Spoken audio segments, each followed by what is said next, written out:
explícanos un poco cuál es tu papel, qué es lo que haces en Estados Unidos, un poco, me refiero a tu labor más de lobby, ¿no? Explícanos un poco qué es lo que haces.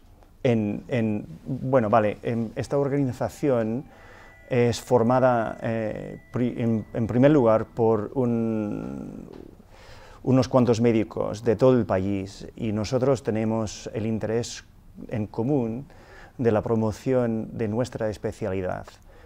Pensamos fundamentalmente que la medicina intensiva es desconocida en nuestro país. No tiene, por ejemplo, el papel en la imaginación como Urgencias, que ha tenido una serie de televisión muy famosa, y tampoco tenemos una cara pública, digamos, porque la gente entra en la UCI, claro, cuando tiene necesidad, no por voluntad, y por tanto no nos elige a nosotros.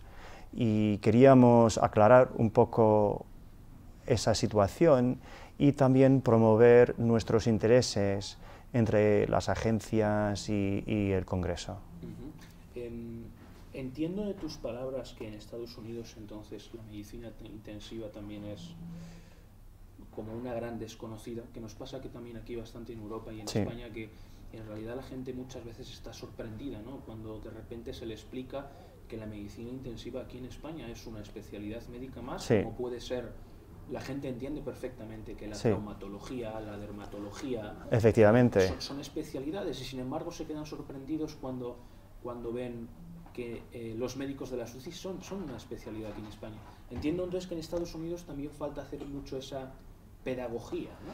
Sí, efectivamente. Yo creo que también viene de una raíz que es: no tenemos un órgano que es nuestro, no somos como los cardiólogos o los dermatólogos que se especializan en un órgano o los trastornos de un sistema, ¿no? Nosotros nos tenemos que enfocar en todos sus sistemas a la vez.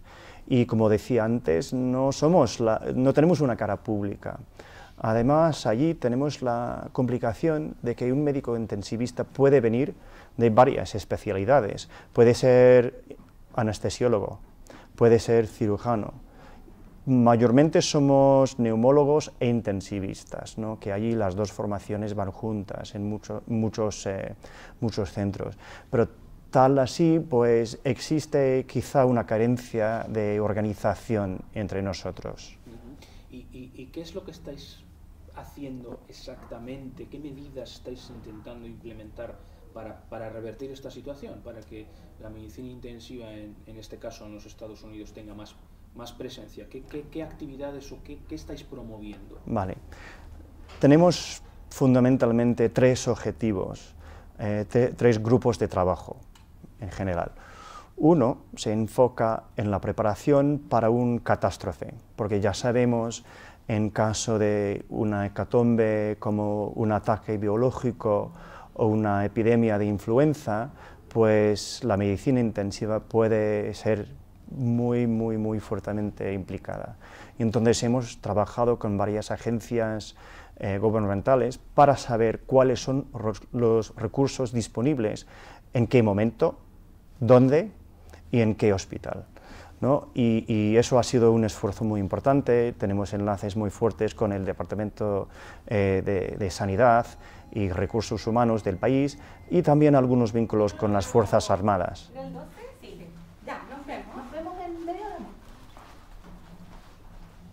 continúo. Me estabas comentando que teníais varios objetivos. Sí. Ellos. Otro objetivo que tenemos, ya que hemos visto que muchos pacientes de la UCI entran cuando tienen un estado de enfermedad bastante avanzado, y entonces, como en muchos países, estamos hablando quizá, lamentablemente, del final de su enfermedad, y efectuar bien esa transición entre lo que llamamos cuidados agresivos y cuidados más paliativos, ¿no? Es una responsabilidad que tenemos. Entonces trabajamos con otros grupos para mejor difundir la información al público sobre cómo debemos manejar estas transiciones en la atención que mucha gente tiene que recibir en el hospital. pero el otro brazo, y quizá para mí, por lo menos, el más importante, es lo que llamamos, es el brazo de fomentar novedades, ¿no? Tanto lo que llamamos un poco pensar o repensar en la organización de la proporción de atención intensiva en el país. Y estamos hablando de sistemas informáticos, como cómo enseñamos los datos a los médicos para facilitar tomar las buenas decisiones, y también cómo fomentamos buena investigación en el campo de medicina intensiva. ¿Y qué resultados estáis teniendo? Me refiero, ¿hay buena acogida por parte de las autoridades públicas, de los centros hospitalarios? Bueno, ¿tenéis pistas de que hay quizá algún conocimiento de más entre la sociedad? Cuéntame un poquito qué resultados estáis atisbando poco a poco. Pues hemos tenido pequeños éxitos, ¿no? Llevamos 5 o 6 años en vigor, que es realmente poco tiempo, y yo soy uno de este grupo desde casi en principio.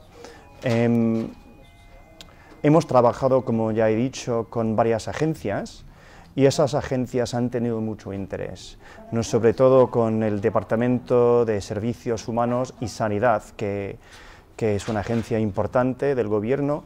Hemos podido hacer encuestas de las materias y recursos disponibles para, como he explicado antes, un catástrofe sanitario, ¿no? Eso ha sido un papel muy importante que hemos tenido en los últimos años. Otro hito que hemos tenido es que hemos tenido una ley, o sea, lo que denominamos allí un bill, es decir, lo que hay que proponer para que haya ley después, que se ha puesto ante el Congreso, la Cámara de Representativos, ya durante varios años. Pero como, no sé, sabrán ustedes, el Congreso americano ahora vive un momento un poco especial. Es difícil llegar a acuerdos fácilmente entre los dos partidos políticos. Entonces ha tenido un poco de dificultad en buscar su hogar. Sin embargo, se sigue proponiendo cada año y confiamos que tenga un poco de éxito quizá cuando el Congreso tenga un poco más razón. ¿Y que notáis que en cierto sentido hay posibilidades de sensibilizar a la administración un poco más? Porque bueno, aquí también en la Unión Europea a veces se ejerce también mucha presión sobre las autoridades de los 27, y muchas veces son un poquito reacias a los cambios, o les cuesta introducir. ¿Eso en Estados Unidos también os estáis encontrando con esa dificultad? Hombre, sí. Yo creo que en la capital, Washington, son muchas voces y nosotros somos una más, ¿no? Es a veces una cacofonía de voces y de intereses. Pero sí que hemos tenido mucho interés, sobre todo en dos partes del gobierno importantes. Una es en la agencia que se llama el Centro de Servicios de Medicare.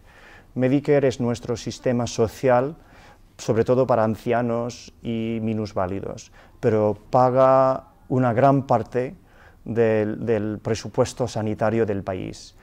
Y esa agencia ha tenido mucho interés en nuestros esfuerzos. De hecho, cada verano, en julio, tenemos una cumbre, y este año va a tener un representante en nuestra cumbre y va a hablar ese señor, porque ha tenido mucho interés en nuestros esfuerzos, sobre todo en el campo de innovación.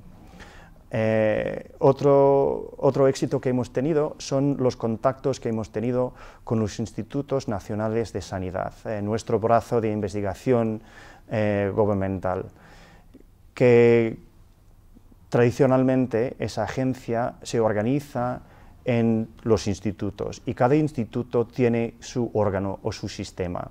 Y claro, la medicina intensiva no pertenece a ningún órgano y ningún instituto. Y hemos trabajado con uno que es nuevamente el líder de un brazo que es investigación que cruza esas fronteras.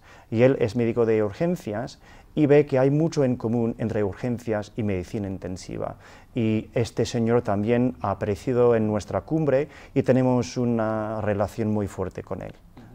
¿Y esto que estáis haciendo en Estados Unidos, en tu opinión, para nosotros aquí en España, voy a barrer un poco hacia aquí, hacia casa, ¿en qué nos podríamos fijar en vosotros o qué crees tú que estáis haciendo vosotros que a lo mejor aquí nosotros no estamos haciendo todavía y nos deberíamos poner a ellos, ¿no? ¿Qué ves? ¿En qué crees que nosotros nos tendríamos que fijar, ¿no? En lo que vosotros hacéis? Yo sinceramente creo que lo más importante es la comunicación y difundir el conocimiento de lo que es nuestra especialidad y cómo le puede interesar al pueblo nuestra especialidad, ¿no? Que es una especialidad que para muchos es muy ajena y muy extraña, muy extrema. Y entender nuestro papel en el mundo sanitario y sobre todo en el mundo del hospital.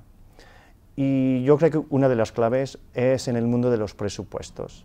No te puedo decir de España, pero sí que te puedo decir que en el mundo de los Estados Unidos se estima que los cuidados intensivos consumen hasta 2% del PIB, ¿no? Y eso es un gasto muy importante, y es muy importante que se gestione bien. Y yo creo que cada gobierno y cada pueblo tiene un interés en la buena gestión de esta especialidad. Además, en principio, creo que los datos y las proyecciones a futuro son muy claras.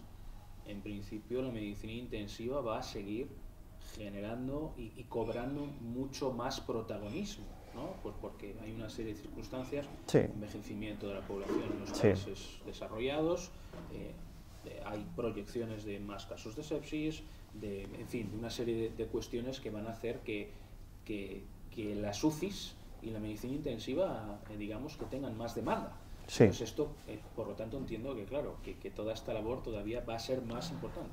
Hombre, estoy completamente de acuerdo con todo lo que has dicho, pero yo creo que, por tanto, es importante que el pueblo, ¿no? La sociedad y la especialidad tengan un acuerdo muy importante sobre cuál va a ser nuestro papel en este futuro, ¿no? ¿Cuál es el papel que el pueblo quiera que juguemos, ¿no? Y yo creo que solo a través de un diálogo con el pueblo vamos a llegar a una conclusión feliz. Claro, perfecto. Pues David, muchísimas gracias por atendernos. Pues muchísimas gracias a vosotros.